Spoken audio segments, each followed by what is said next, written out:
Olá, meus irmãos e minhas irmãs, em Cristo Jesus, o Salvador. Que Deus Pai, Filho e Espírito Santo abençoe este nosso estudo bíblico de hoje, que vai tratar sobre a criação de Deus, a criação divina e a evolução. Na sua primeira parte. Quem conhece a melodia, cante junto. Com a minha voz clamo ao Senhor.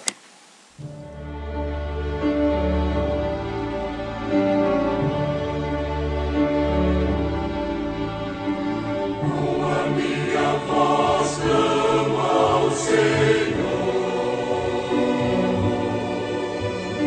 Com a minha voz ao Senhor suplico. Diante dele a queixar-me eu estou. Diante dele exponho a minha aflição. Quando aqui dentro de mim esclarece o teu Espírito, tu então conheces minha vereda.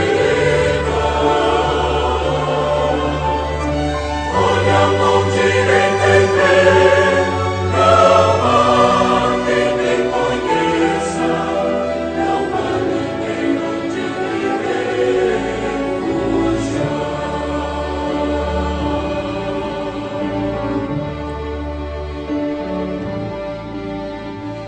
Com a minha voz clamo ao Senhor. Com a minha voz ao Senhor suplico.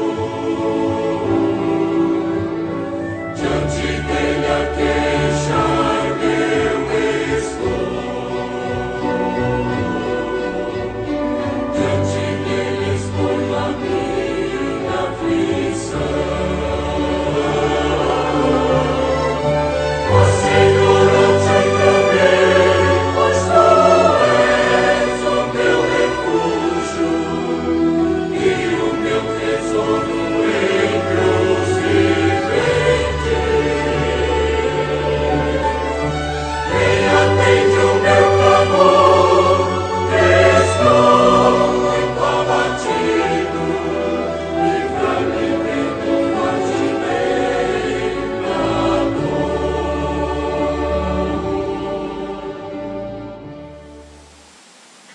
Ponto número 1. Nós vamos ver alguma coisa sobre o histórico da teoria da evolução. No século XVI, foi a época de Miguel Ângelo, Leonardo da Vinci, surgiu um movimento filosófico denominado humanismo, que popularizou a base filosófica para o evolucionismo. O humanismo surgiu para dar frente à teologia e filosofia medieval. Porém, o humanismo deu exagerada ênfase no ser humano, sua importância e habilidades, tornando-o como o centro do universo. E logo após surgiu o racionalismo, que acrescentou a descrença em Deus, a descrença em seus milagres.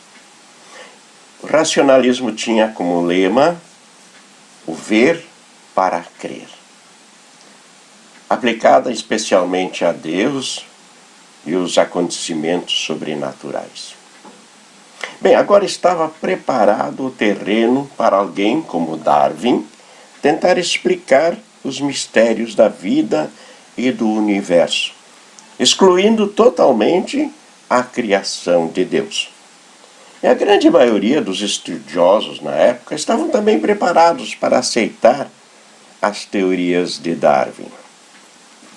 Em 1913, o professor, escritor e historiador Andrew White concluiu que a partir do processo de evolução na formação do universo e da natureza animada, estava estabelecida que a velha teoria da criação divina iria desvanecer, iria desaparecer para sempre.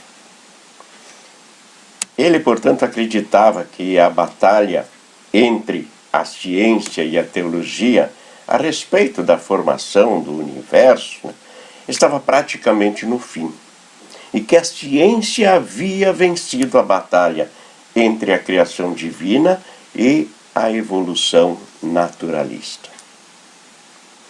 Não se pode ter a falsa ideia de que a criação de Deus, podemos chamar aqui de espiritual, e a evolução é científica.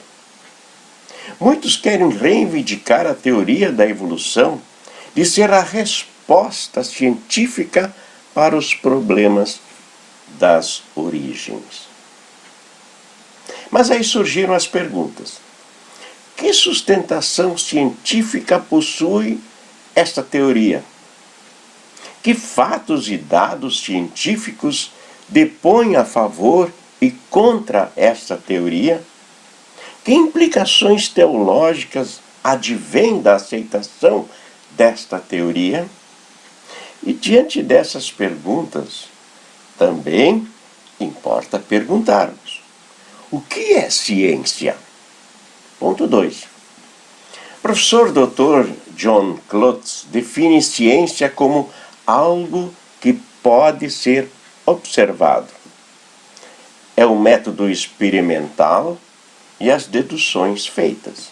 Por exemplo, faz-se a experiência chamada de hipótese.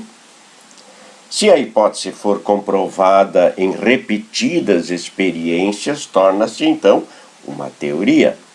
Se a teoria for universalmente comprovada em repetidas experiências e experimentações, ela passa a ser uma lei científica. E aí, esse é o limite da ciência. Logo, conjecturas, hipóteses, muitos dos achômetros por aí, não podem ser equacionados como ciência, no sentido do verdadeiro e concreto conhecimento. Mas sendo assim também, o relato de Gênesis 1, a princípio, é desqualificado, não tendo, portanto, validade científica. Assim também os evolucionistas, que alegam não serem religiosos, são desqualificados na categoria de ciência, com suas conjecturas, com suas deduções e suas teorias. Ponto 3. A Bíblia e a ciência. A Bíblia não rejeita a ciência. Até recomenda a sabedoria como um precioso dom de Deus e incentiva que se busque o conhecimento. Nós temos vários relatos de homens sábios. Nós temos o caso de Moisés, por exemplo, que foi educado em toda a sabedoria no Egito. Salomão, o rei de Israel, escreveu o livro de Provérbios. O apóstolo Paulo, que esteve sentado aos pés de Gamaliel, está em Atos 22, não desprezou nunca os filósofos em seus escritos. A Bíblia, no entanto, não se declara um livro-texto em ciência, mas o que a Bíblia relata sobre assuntos científicos, como história e geografia, isto é correto. E sabe-se muito que muitos relatos bíblicos são devidamente já comprovados pela ciência. Poderíamos dizer que Deus é autor de 2 livros. A Bíblia, que expressa a sua vontade, a sua palavra, e o universo, que expressa a sua obra criadora. É importante dizer que a palavra inspirada de Deus não está em contradição com a verdadeira ciência, amparada em observações, dados e fatos concretos. É interessante notar que Deus ligou as suas promessas a fatos verificáveis na natureza e na história. Nós temos aí, por exemplo, na promessa da vinda do Salvador lá no Antigo Testamento, ele ligou esta promessa a um povo escolhido, com o qual fez uma aliança, um pacto. No cumprimento final dessa promessa, ele envia uma estrela guia para os astrônomos do Oriente até o menino Jesus em Belém. Quando Deus fala no relato da criação, certos fatos podem ser testados e verificados. Cada espécie, sejam fecundos, multiplique-se segundo a sua espécie. Está lá em Gênesis 1, versículos 20 seguintes. Quando prometeu multiplicar a descendência de Abraão, Deus lhe pede para contar as estrelas no céu. Assim será a tua descendência. Foram fatos reais, verificáveis. Deus usa os nossos sentidos para estabelecer a validade das coisas que estão além da investigação científica e além da sabedoria dos sábios. É como se Jesus dissesse ainda hoje aos cientistas do nosso século: se vocês não creem quando falo sobre coisas terrenas, como crerão se eu lhes falar sobre as celestiais? João 3,12. Então perguntamos: tudo o que Deus nos conta na sua palavra sobre a natureza, sobre o universo, precisa ser primeiramente verificado cientificamente antes de crermos nele? É claro que não. Diante de tantas demonstrações de confiança de Deus, não precisamos questioná-lo quando às vezes surgem conflitos entre a Escritura e as teorias científicas. Essas teorias, lembrem sempre, são humanas, são falhas, e muitas vezes uma anula a outra. Quantas vezes a ciência teve de corrigir a si mesma? Hipóteses morrem, e os cientistas precisam admitir isso. Verdade é, quando manipulada por cientistas inescrupulosos e ateus, a ciência se torna uma ameaça e maldição até para a humanidade. Mas quando ela é manuseada por cientistas responsáveis, tementes a Deus, a ciência passa a ser uma bênção para o mundo. Os problemas que encontramos entre a ciência e a fé bíblica sempre encontram suas causas nas limitações humanas e não em Deus. Agora veja essas passagens bíblicas. Salmo 14:1. Diz o insensato, que é o tolo, no seu coração: não há Deus. Gênesis 1:1, como nós vimos já, no princípio Deus criou os céus e a terra. No Salmo 19:1, os céus proclamam a glória de Deus e o firmamento anuncia as obras das suas mãos. Quem conhece a mensagem cristã revelada na Bíblia Sagrada só pode exclamar dizendo: grandioso Deus, quão variáveis e admiráveis são as obras das tuas mãos. Como és grandioso, ó Criador. Em cada nova conquista da ciência abre-se mais uma janela através da qual eu vejo o poder, a sabedoria e a glória divina. Eu quero finalizar essa primeira parte desse estudo citando um astrônomo, físico, cientista da NASA, o americano Robert Jastrow, que deixou esse pensamento interessante. Para o cientista que viveu pela sua fé no poder da razão, a história termina como um sonho ruim.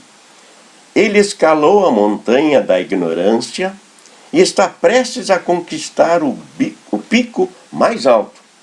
Mas quando chega lá, ele é cumprimentado pelos teólogos que estão sentados lá há séculos.